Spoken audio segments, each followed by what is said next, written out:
Hi, this is Shayna Sigmund coming to you from the BB Camp offices in Beaverton, Oregon, and today I'm going to be reading for you a Purim story called The Mystery Bear, a Purim story.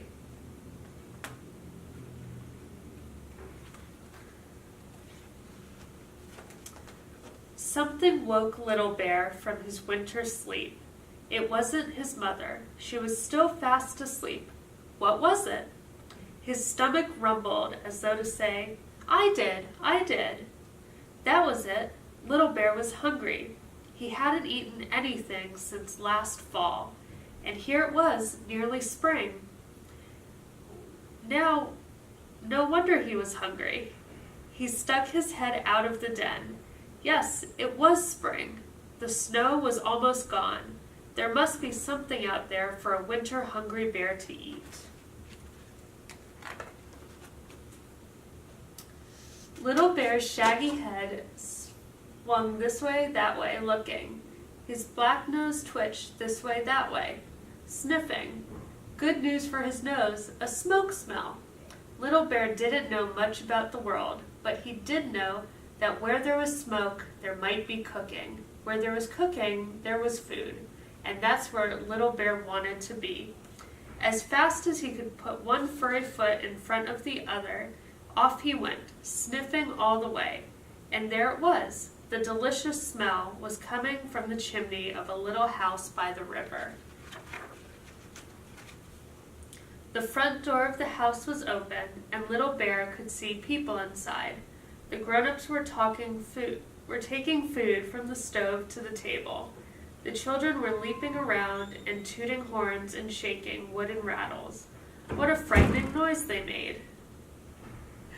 Little Bear hid behind a tree, watching, and tried to decide what to do. His feet said, "Run away." His nose said, "Stay." His stomach said, "I'm hungry." Run away? Stay? Stay? Run away?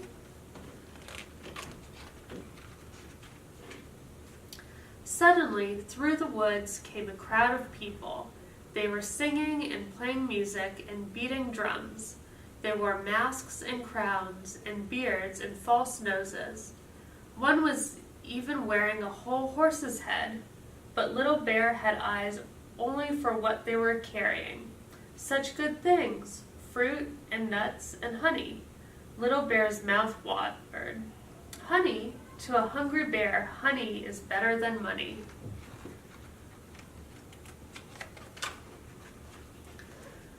Little Bear came up behind the parade of masqueraders and followed it to the open door. No one stopped him. No one thought he looked strange. After all, it was Purim, and at Purim, people dress as they like. Little Bear stood up on his haunches and peered into the house. The father of the family saw Little Bear and took him by his paw. "Don't just stand there dressed up in your wonderful bear suit," he cried. Come in, whoever you are. Eat, drink, it's Purim." Little Bear wasted no time. First he took a pawful of honey, then a swallow of apple juice to wash it down, then a pawful of raisins, followed by another swallow of apple juice, then a delicious hamantaschen. With all the food and the drink and the noise, he began to feel a little dizzy.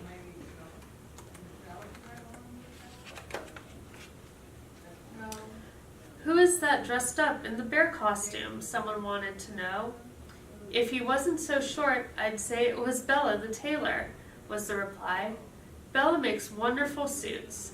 See how it fits him? Not a wrinkle." No, it's Peschel the pickle seller," said another. "She always has the best Purim costume." "It's Heschel, the herring man.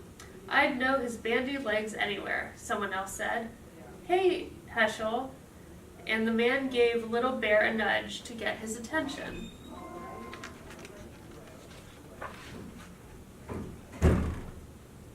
"You don't have any noisemakers," the man went on. "Here, you can have one of mine."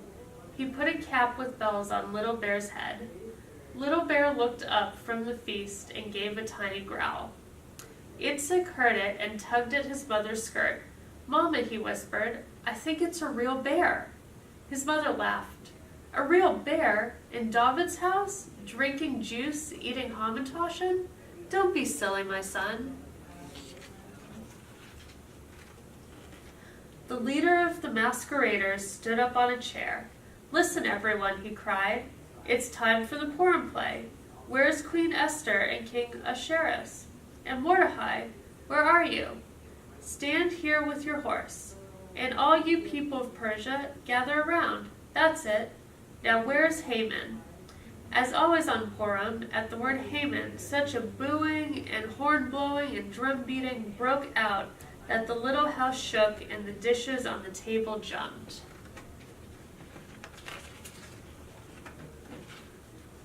The noise was too much for Little Bear. He sank into a big, comfortable chair and closed his eyes.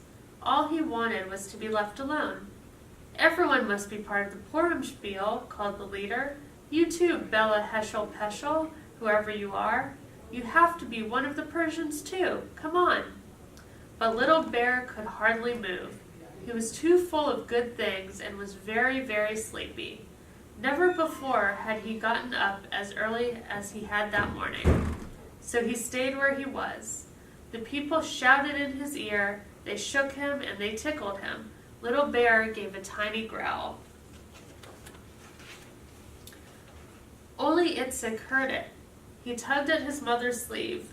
Don't touch him. He's a real bear. I just know it, he whispered.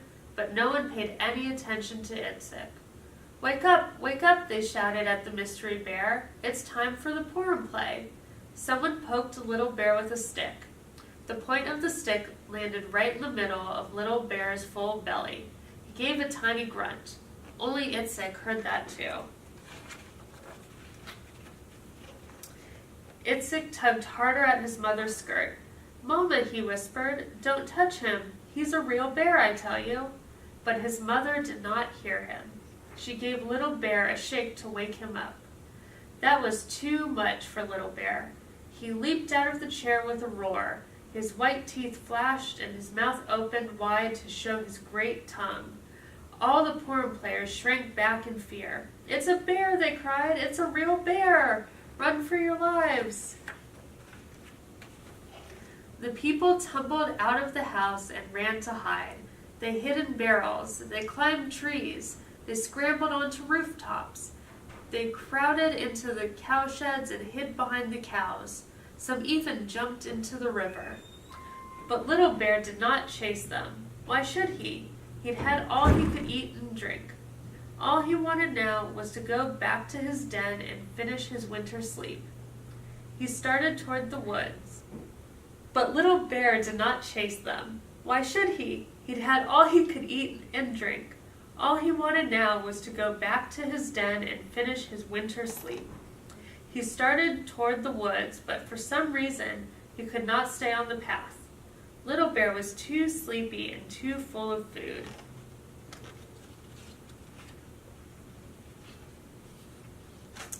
Itzik and his mother came out from behind the haystack where they'd been hiding and watched Little Bear disappear among the trees. I tried to tell you, Mama, said Itzik. I tried to tell you he was a real bear. And you were right, said his mother. What a smart son I have. She gave him a hug. Little Bear crept into his den. There lay his mother, still fast asleep. Little Bear snuggled as close to her as he could. She threw a great paw around him. He gave a deep, deep sigh, and soon both of them were finishing their long, long winter sleep. Thank you for joining me for this reading of The Mystery Bear, a Purim story. Have a good Purim.